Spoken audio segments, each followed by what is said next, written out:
소년 만화에서 주인공을 설명하는 방식은 다양한데요.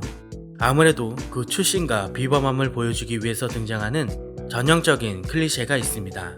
그건 바로 가족인데요. 예를 들어 나루토에서 그의 아버지는 뛰어난 4대 호카게였고 구미를 봉인해 마을을 지킨 영웅으로 그려집니다. 이를 통해 나루토의 특별함을 부각시키는데요.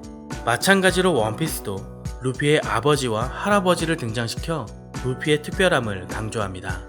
할아버지는 최강의 주먹이자 해군의 영웅이고 아버지는 절대 권력, 천룡인과 맞서며 세계 최악의 범죄자라고 불리는 혁명군 총사령관이죠. 이번 영상에서는 드래곤의 이름 속에 담긴 상징과 아들 루피가 해적왕이 되는 데 있어 과연 그는 어떤 역할을 하게 될 것인지에 대해 여러 추측들을 정리해보았습니다. 아무래도 팬들이 가장 궁금해하는 점은 드래곤은 어떤 열매를 먹었고 그 능력과 전투력이 과연 어느 정도일지에 대한 것인데요. 먼저 그의 이름을 통해 유추해보겠습니다. 원피스의 작가 오다는 캐릭터의 이름이나 기술명을 지을 때 음식이나 동물에 많이 비유했는데요. 먼저 드래곤의 플레임을 통해 그 의미를 하나씩 살펴보겠습니다. 몽키, 뒤의 일족, 드래곤 이렇게 세 가지 단어들이 결합된 이름인데요. 각각의 상징을 풀어보면 다음과 같습니다. 먼저 과거 동양 문화권에서 전통적으로 용은 백성들에게 있어 중요한 신앙의 대상이었습니다.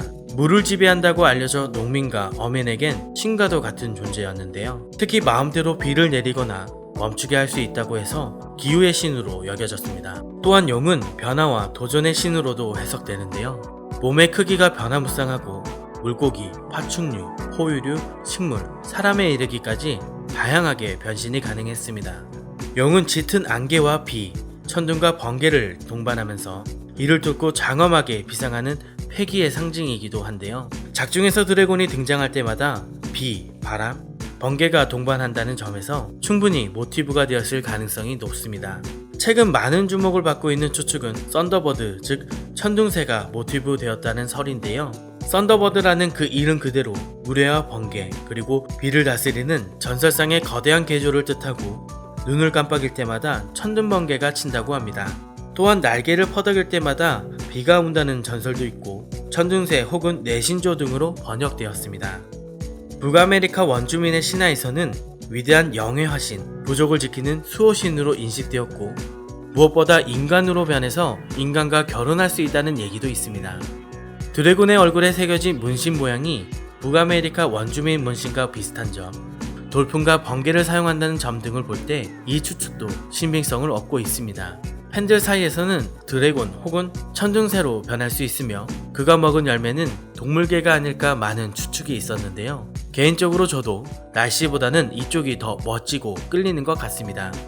두 번째는 몽키, 즉 원숭이의 상징성입니다. 일본에서 원숭이는 신의 사자로 영웅과 정의를 의미하며 그리고 질병이나 귀신을 쫓아 보호해주는 상징으로 간주되었습니다. 루피나 거프 그리고 드래곤까지 원피스에서 역할을 잘 살펴보면 영웅으로서의 면모가 잘 드러난다는 점을 볼 때 작가가 대충 지은 것 같지는 않아 보입니다. 특히 붉은 원숭이는 재주가 많고 영리한 동물로 알려져 있는데요. 붉은색은 화, 즉 불을 뜻합니다. 불은 생성과 창조, 정열과 애정, 적극성을 뜻하고 창의와 넘치는 열정을 나타내기도 합니다. 또한 붉은색은 경각심을 불러일으키고 사악한 것을 물리치는 데 사용하기도 합니다. 보호나 부활, 치유의 의미로 붉은색을 쓰기도 하고 중국에서 붉은색을 흔히 볼 수 있는 이유는 귀신을 쫓는 색으로 널리 사용하기 때문입니다. 루피의 모자와 옷에는 붉은색이 들어갑니다. 그리고 루피의 사상과 성격 그리고 행동을 볼 때 원숭이의 상징성과 유사한데요. 드래곤도 문신의 색상은 붉은색이고 절대 권력에 대항하고 사악한 귀족들로부터 서민을 수호한다는 점을 볼 때 원숭이와 드래곤의 상징이 잘 섞인 것으로 보여집니다. 세 번째는 D의 일족이자 D의 의지가 갖는 그 상징성입니다. 조금 쉽게 풀면 D의 의지는 즉 자유를 추구하는 마음, 지배와 반대되는 개념이라고 할 수 있습니다. 로저와 거프는 세계를 지배하려던 록스를 무찔렀는데 이는 자유를 추구하는 D의 의지와 지배를 추구하는 D의 의지가 충돌한 대사건이었습니다. 거프는 자유롭고 싶어 해군대장으로 진급을 거부했는데요. 천룡인의 지배를 받는 직속 부하가 되기 싫었기 때문입니다. 이러한 성향은 아들과 손자까지 이어지는데요. 지배 같은 건 안 해. 바다에서 가장 자유로운 자가 해적왕이야 란 발언을 통해서 루피는 로저의 의지를 이어 자유를 위한 해적왕이 목표란 걸 알 수 있습니다. 반대로 최근 록스와 관련성이 드러난 티치는 록스의 의지에 이어 지배를 위한 해적왕을 목표로 한다고 볼 수 있습니다. 드래곤은 절대 지배자로 군림하는 천룡인을 끌어내리는 것이 궁극적인 목표고, 과거 그레이 터미널에서 하층민을 구할 때 자유를 원하는 자 나를 따르라 라고 말한 점에서 그 또한 자유를 위한 기의 의지를 잇고 있다고 할 수 있습니다. 결국 루피는 티치를, 드래곤은 이문을 맡아 최종 대결을 펼칠 가능성도 배제할 순 없습니다. 결국 어렵게 풀었을 뿐 선과 악의 대립이고 자유의지와 지배의지를 계승한 자들의 기나긴 싸움으로 보여집니다.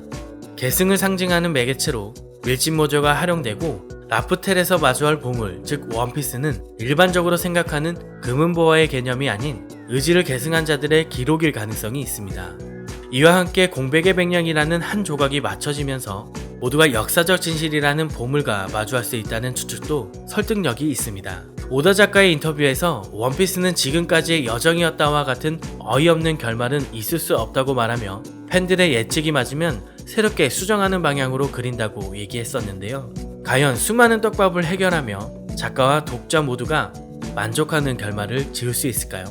원피스가 단순히 금은보화와 같은 물질적인 것이라면 이는 작품을 단숨에 졸작으로 만들어버릴 수 있으므로 독자들을 충분히 납득시킬 수 있는 것이어야 하고, 너무 높아져 버린 기대감은 자칫 뭐야 별거 아니었네 라고 말하면서 그 오랫동안 속았다라고 대차게 비난받는 역풍까지 불 수 있다는 점입니다. 과거 여러 작품에서 계속 떡밥을 던지며 기대감을 고조시켜 놓고 싱겁고 허망한 결과를 보여주며 망작의 평가를 받는 사례가 많다는 것을 참고해야 합니다. 부디 오다 작가의 역량이 모두를 만족시킬 수 있기를 기대해 보겠습니다. 다시 돌아와서 그럼 드래곤은 날씨를 조정할 수 있는 열매 능력자이거나 아니면 용이나 천둥새로 변신할 수 있는 동물계 능력자일 가능성이 있는데요. 그 강함은 최소 4황이나 해군 대장급들과 동급이며 어쩌면 이를 상회할 수도 있습니다. 그의 아버지인 거프가 해적왕과 라이벌이었으며 사상 최악의 해적 록스를 물리친 영웅인데요. 로저가 없는 지금 사실상 거프는 살아있는 해적왕이라 불려도 무방하기 때문입니다. 혈통은 무시할 수 없으므로 드래곤은 세계관 최강자 반열에 올라와 있다고 볼 수 있습니다. 주인공은 어차피 루피고 해적왕이 되는 것으로 이 장대한 이야기는 끝이 날 텐데요. 이 과정에서 얼마나 재미있게 풀어가느냐가 작가의 역량이라고 볼 수 있습니다. 루피가 위기에 처할 때마다 구세주 역할을 할 수도 있고, 혹은 아들의 길을 가로막는 커다란 장애물을 제거하는 역할을 할 수도 있습니다. 거프가 드래곤을 키우던 시절은 어떤 모습일지 무척 궁금하고, 과연 루피의 어머니는 어떤 사람일까요? 향후 드래곤의 현상금과 함께 그의 열매 능력도 빨리 공개가 되었으면 좋겠습니다.